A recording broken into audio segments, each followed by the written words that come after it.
Hello and welcome to Healing the Shaman's Way. I'm your host, Dr. Norman Wilson. Yes, I am a shaman, but I am not a Native American. I would like to change the pace here a little bit. Instead of talking about shamanic healing, I would like to talk about something else that is of vital concern to me. I gave this talk back in 2015 at the International Church of Metaphysical Humanism in North Bend, Florida. I revisited it recently and added a few things, and I think we so desperately need a reevaluation of what's going on in our country. And to that end, I have a couple of questions that I would like to ask you. First, I would like to ask you, what is love? And second, what is trust? And third, what is respect? And how are they all connected? What does it mean to trust, to love, to respect? Those questions are probably as old as are the existence of humankind. Certainly they've been around and discussed as long as the ancient philosophers have been around. In Christianity, we're told that the first Adam trusted Eve. He had no reason not to trust her. In the Old Testament, Samson had no reason not to trust Delilah. And in Roman history, Caesar had no reason not to trust Brutus. Each of these found their trust betrayed. So what happens in a relationship when trust is betrayed? When respect is no longer given? When love is no longer there? To love, one must trust the other, must respect another. Violate trust, it and love are lost, perhaps never to return.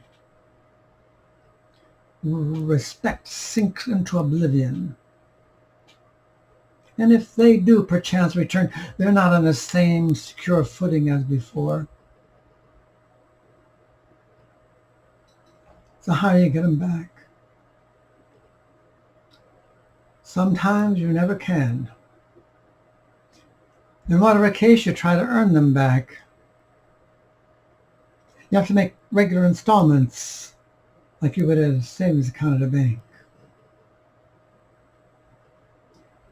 It is respect that allows trust, and it is trust that engenders harmony and peace in a relationship. It is trust that engenders love in a relationship. Seems to me we're lacking a lot of that in today's world, particularly in the United States in these times. Dr. Robert Fry reminds us that we must do all we can do to create a love-based reality. In doing so, we must realize that it is a moment-to-moment affair, meaning it has to be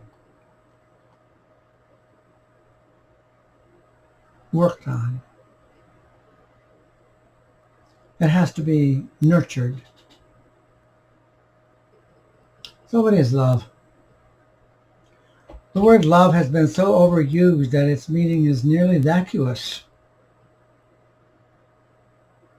I love my new car, I love my dog, I love my cat, I love my wife, I love my house, I love my work, I love apples, I love pineapple, I love baseball. The Muses tell us that love is a many splendid thing.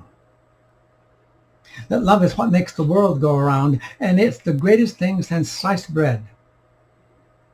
But none of that tells us what love is. And neither do the great romantic poets of Byron and Keats and Shelley.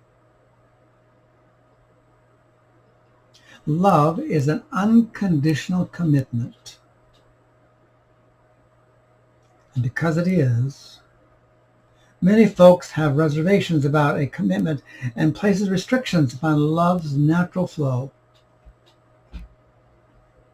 A conditional love requires that one of the partners do something that pleases the other or enhances the other's stature. On the simplistic level, when a child picks up a toy from the floor and puts it away, and its mother says to him, "How sweet, honey, I love you," that child receives the message that that type of behavior is required to earn love, pleasing someone else.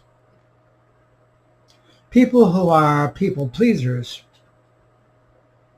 most likely have never really experienced anything other than conditional love. They've never experienced just acceptance.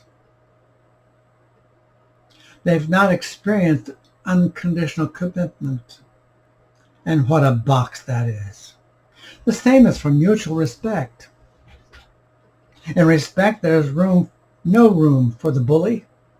There is no room for discrimination. There is no room for hate. There is no room for bigotry. Yet our rivers, that is of our lives in this country, runs full with it. In Christianity, one is reminded that faith to move mountains is worthless without love. Even in philanthropy, where love and respect are missing, there's a lack of spirituality. In love, we give to others. It's that same essence that we should hold for our interaction with each other. When one loves, there has been a choice, an expected commitment that in turn generates for love for oneself, which in turn creates the respect we honor in others, the right to life. That's what respect is. We give another person respect, that is to say, we recognize their right to life. Now, don't confuse commitment to altruism. Altruism dictates that you sacrifice yourself for the benefit of others. That is, their needs claim your actions and behavior, and in some cases, even your life. A giving love, however, enables you to achieve your value within relationships with other people. It does not rest upon the misfortune of others, whereas altruism is directed by that fact. The simple act of giving someone the benefit of the doubt creates an avenue of benevolent behavior, the opportunity to demonstrate the value of unconditional love and respect. A commitment to personal behavior that derives value from life itself, from interaction with others, in a reflection of love based on mutual respect. Matthew Fox has put it this way: compassion is not a moral commandment,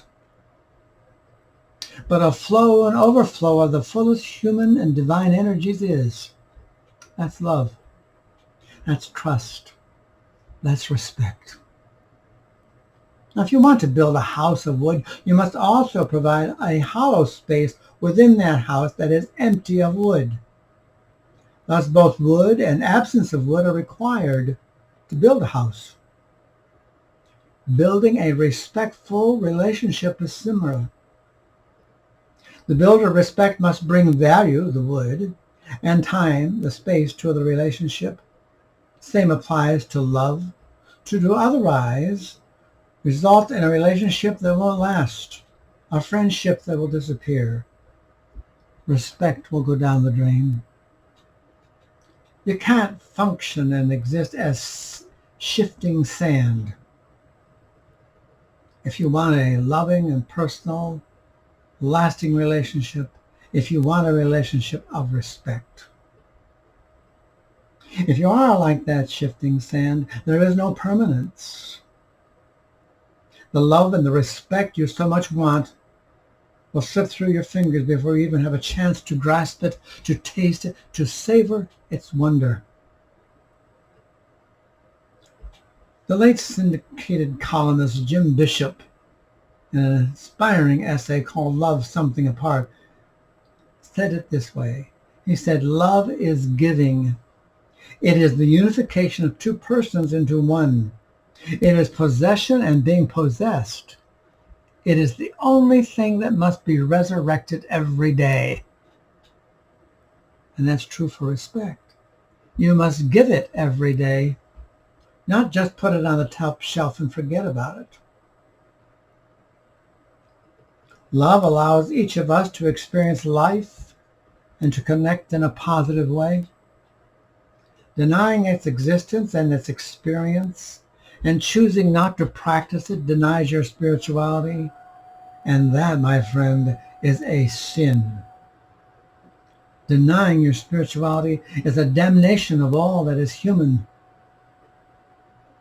It is so because it kills respect. Buddhists tell us to pay careful attention to the other person, to listen for what is actually being said so that we can recognize the source of what is being felt. If you do that, you can and will respond with care, compassion, respect, and love. In closing, I want to share with you a comment by the Hindu monk Swami Vendanata. Real existence, real knowledge, and real love are eternally connected with one another. The three in one, where one is, the other must be. Love is, after all, a magnificent obsession. However, without respect, it's not possible. Thank you for listening. This has been your host, Dr. Norman Wilson, Healing the Shaman's Way.